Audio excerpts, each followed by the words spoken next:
Breaking news po mga kababayan, Erap Estrada, nag-init na ng ulo, nagsalita na sa maleta issue laban kay BBM.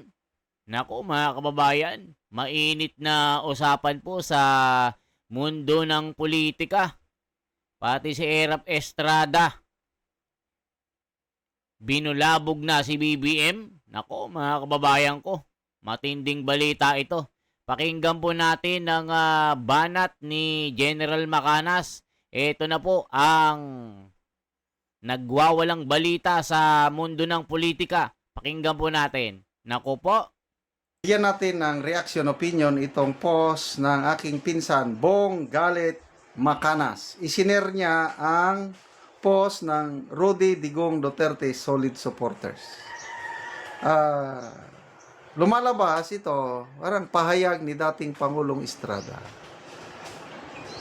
tungkol sa malita issue. O basahin ko muna ang pahayag. Joseph Estrada, ako envelope lang na patalsik na sa Malacanang. Si PBBM maleta na. Hindi mapapatalsik sa Malacanang. Saan ang hustisya? Okay, disclaimer. I am not sure kung totoo ba na sinabi ito ng Pangulong Joseph Estrada. Ayan mga kababayan ko, disclaimer po ito. Hindi natin alam kung totoo ngang sinabi ni Joseph Estrada. Syempre mga kababayan, lahat pwedeng gawin. Basta gagawa ka lang ng picture at ilagay yung statement, bulyakan na ito. Pero mga kababayan, sabi ko nga sa inyo, maging mapanuri kayo. Maging mapanuri. Baka mamaya, hindi pala sinabi ni Erap ito. Pero, kung totoo man na sinabi ni Erap ito, nasan nga ang hustisya? Kay Erap Estrada, sobre-sobre lang. Pero kay BBM mali-maleta, bakit si Erap yung napatalsik at pinalitan ni Gloria Arroyo? Hala ka, mga kababayan ko. Kasi ang dami ng mga fake post, fake news ngayon. I don't have sinerch ko sa iba, wala namang ibang sources na ganito nga. Kaya alanganin ako kung totoo ngang sinabi ito ni dating Pangulong Estrada. But, i-assume na lang natin na totoo, ano? Ano ang aking masasabi? Ang kanya, yung sinasabi niyang envelope, hindi naman envelope yun na pera. Sa mga hindi naka-witness sa impeachment trial ni dating Pangulong Estrada, nung kasagsagan na ng trial, mayroong isang envelope na gustong ipa-open ng prosecution. Tama ba yon? Kasi parang nandun daw ang laman, mga ebidensya. Sandali, hindi ko na. Parang nandun ang ebidensya laban kay Pangulong Estrada. So, nagbutuhan ang mga senator judges. Ang boto is huwag i-open. Correct me if I'm wrong. Matagal-tagal naman 2001 ba ito? O 2002? Oh. Nung nagbotohan na huwag i-open, nagalit ang mga prosecutors, yung mga kongresista, nag-walk out. So, nung nag-walk out sila, ayun na. Taong bayan, nagalit, nagkaroon na ng EDSA 2. Ayan mga kababayan, pero alam nyo ba, yung 18 Marines magiging 100 na pala. Nako po, mga kababayan ko. I-check po natin. Hanapin po natin ito mga kababayan yung 100 Marines. Ito po, pakinggan po natin ito. NBI 18 Marines. Ito po mga kababayan, para makita nyo, magiging ano pala ito? Magiging 100 na pala ito. Ito po mga kababayan ko. Nako, mga kababayan, Melvin Matibag yata ito. Ito po. Ano na po yun, yung sa Sampina, may darating Ito po, mga kababayan. Ipakita ko lang sa inyo yung 18 Marines magiging 100 na pala. Nako po, paano kaya pasisinungalingan ito? Paano kaya titibagin ni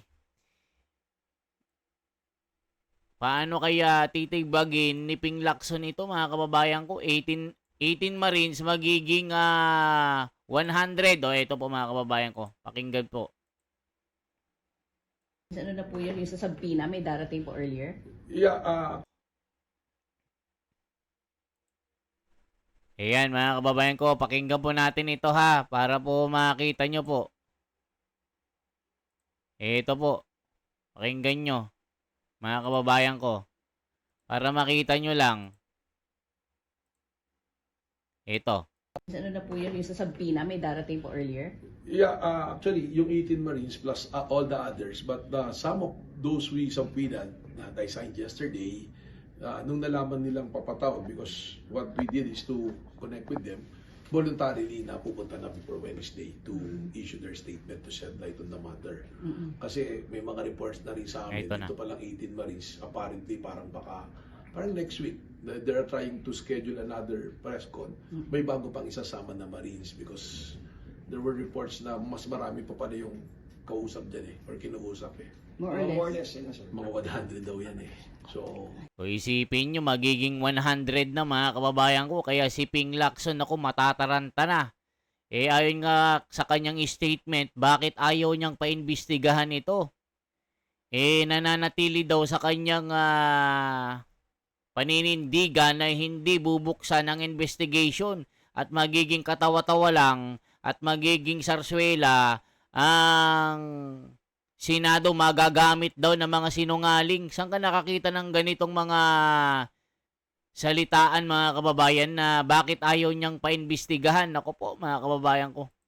pero hindi lahat pumayag.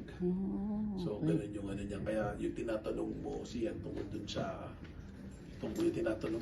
sa kung political, may reports kasi sa amin nagtutugma na yan yung unang lalabas, tapos eventually may mga retired generals na lalabas. Nako po, I know, grabe. may lumalabas na retired general kahapon, di ba? So we'll follow all those leads. Kaya siguro si Ombudsman nakakapagsalita na may tipping, they're looking for a tipping point or what. Kami naman, on our end, it's our duty to be very, very fair about this. We'll just follow So, isipin nyo. We will validate all the reports. Sabi ni Boying Rimulya, kaya naglalabasan daw ito, may tipping point na magkaroon ng pag-aaklas or tawag dito yung sedition against sa government, mga kababayan. Nako, eto na, baka magkaroon ng gulo. Halaka, sabi ni Boying. Pero sabi naman ni mga kababayan, itong NBI director yata ito, titingnan po nila ng patas ang investigation. Sana, mga kababayan, maging patas ang NBI dito. And those are the reports. I want to be very transparent kasi later on the public will have different set of views. Depende kung kanino nakakampi. So I want to be very transparent that initially when we were starting, there are already reports na mas marami pa dun sa 18 na yan. And meron niyang may mga design na and we will develop that. But let me caution you, if the claim of the 18 points towards the direction ng mga binanggit nilang tao, we will not hesitate to go after them also. At tatawagin din sila to explain, to look at the motivation. I understand some of them filed cases already. So, it doesn't remove naman sa amin yung mandate namin to investigate even if there are cases filed because we will complement kung ano yung mga nakafile na. Sir, yung Ayan, mga kababayan ko. Anong masasabi nyo dito? Naku po. Saan kayo naniniwala? Kay Erwin Tulfo, kay Trillanes, o kay Ping Lacson? Lalabas na po ang 118 na kasi isipin, 18 plus 100. Grabe na ito, mga kababayan. Grabing pasabog na ito. Hindi na lang iisa ito. Hindi nilang nag-iisa si Orly Gutesa. meron ng 100. Hindi nyo ba iimbestigan, Ping Lacson? Tatanga-tanga ka pa dyan? Erwin Tulfo, bakit ayaw mong paimbestigahan? Sabi ni Erwin Tulfo, mas gusto daw niyang imbestigahan itong impeachment ni Sara Duterte dahil ang taong bayan daw ay naiinip na at inaantay na ang resulta. O isipin nyo si Erwin Tulfo. Mas interesado pa dito sa impeachment kaysa imbestigahan yung 18 Marines. Mas mabilis pa kumilos sa ambulansya, mga kababayan.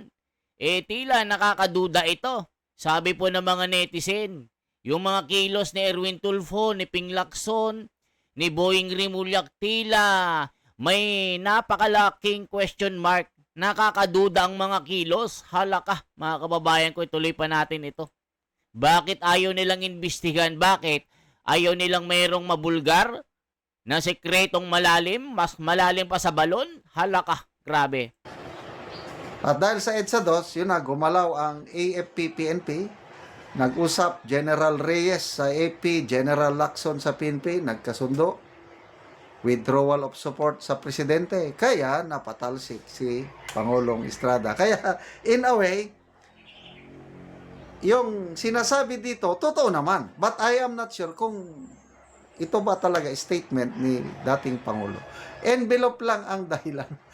Later on, nung napatalsik na, no, umalis na dahil para hindi magkagulo, umalis siya talaga. Tapos, kinulong o house arrest sa Tanay Rizal. Nung nakaupo na si Vice President Gloria Macapagal-Arroyo, umupo na siya, inopen, nako, walang, kung may laman man, it has nothing to do with the impeachment case. Gan ang nangyari. So, ayan, envelope lang, napatalsik, nagkaroon ng idos. Ngayon, mali-maleta. O isipin nyo, mga kababayan, ngayon mali-maleta.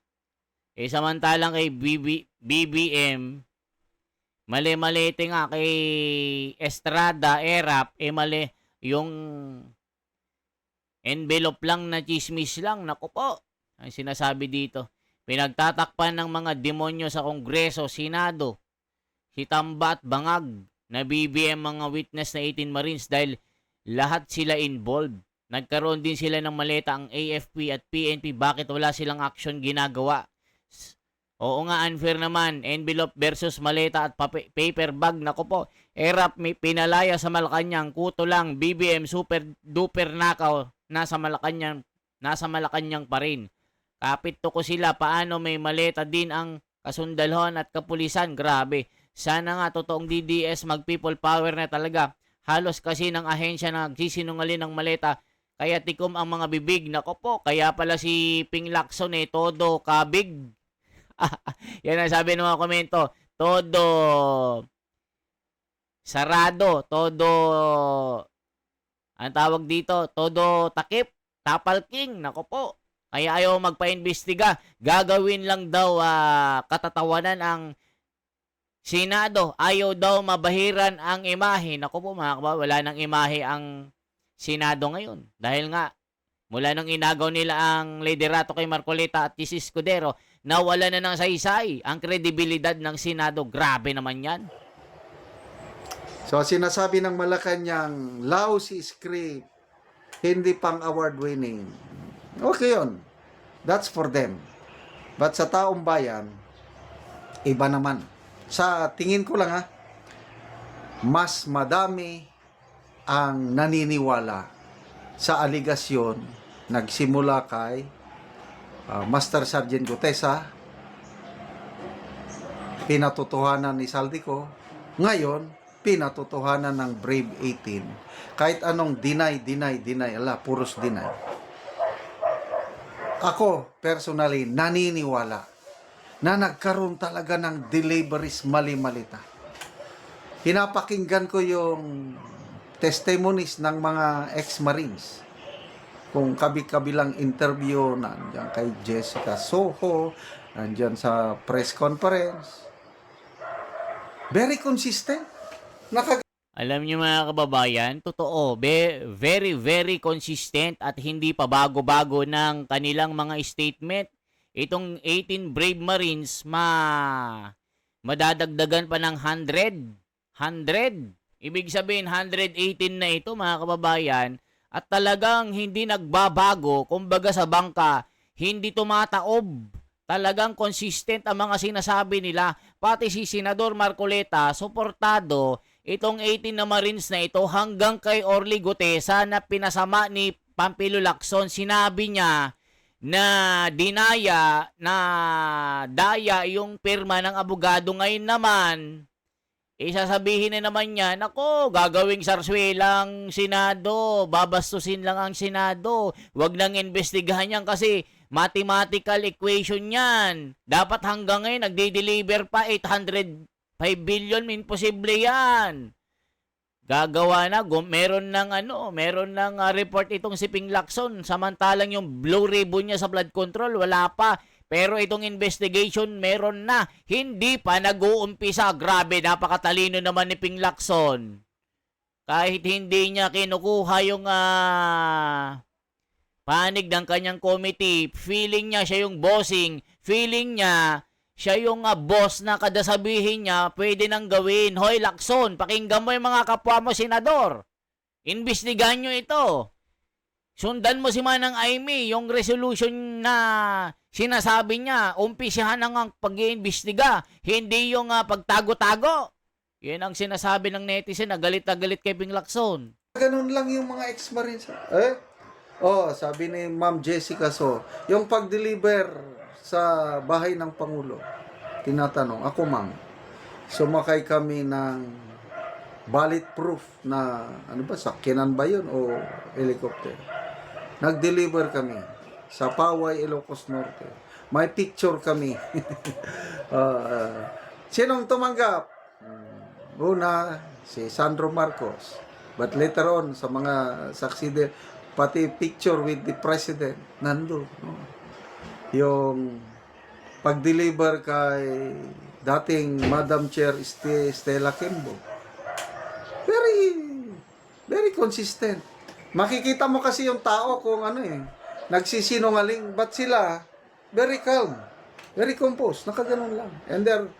So ako, naniniwala ko, si Madam Chair Stella Kimbo, kung hindi totoo na diniliberan siya sa kanyang bahay, dapat ngayon, nagsampa na siya ng kaso laban dito sa mga ex-Marines. Ayan mga kababayan. Ayun nga, nag-deactivate pa ng social media account itong si Stella Kimbo. Samantalang si Erwin Tulfo naman, galit na galit sa mga Marines. Sinasabi, nako, chismis lang yan. Walang katotohanan yan. Huwag nang imbestigahan yan. Bakit Erwin Tulfo kung talagang walang katotohanan? Di ba mas maganda? Linisin mo ang iyong pangalan. Kayo ni Tito Soto, ni Loren Legarda, at ilang mga senador na kasama nyo sa mali-maleta na binulgar ng 18 Marines na ito na sa kanilang salaysay na pidabid. Di ba dapat imbestigahan nyo? Hindi yung kokontrahin mo. Mas interesado ko pa sa impeachment trial ni BP Sara kaysa dito sa pag-iimbestiga ng 18 Marines na sinasabi mo, nag-aantay na ang taong bayan. Sinong taong bayan? Kayo na talagang gusto nyong mawala si Inday Sara. Mas mabilis ka pa sa ambulansya. Akala mo, manganganak na babae. Talagang walang preno-preno. Sige, imbestigahan na yan. Pero yung 18 Marines, ayaw mo. O mga kababayan, saan kayo naniniwala? Sa 18 Marines at meron pang 100 Marines na magsasalaysay dito sa mali-malitang basura na ito na diniliver sa mga politikong ito na nagsimula kay Orly Gutesa. Kanino kayo maniniwala? Kay Ping Lacson? Kay Erwin Tulfo? Kay Boying Rimulya? Ikumpara nyo mga kababayan, sinong nagsasalita ng totoo? Sino nagsasabi ng totoo? At sino ang nagtatakip dito? At sino ang ayaw maimbestigahan? Comment kayo. For transparency, for better democracy, this is the Wonders Philippines. Comment down below kung ano masasabi niyo mga kababayan. Like, share, and subscribe. Salamat po. Mabuhay po.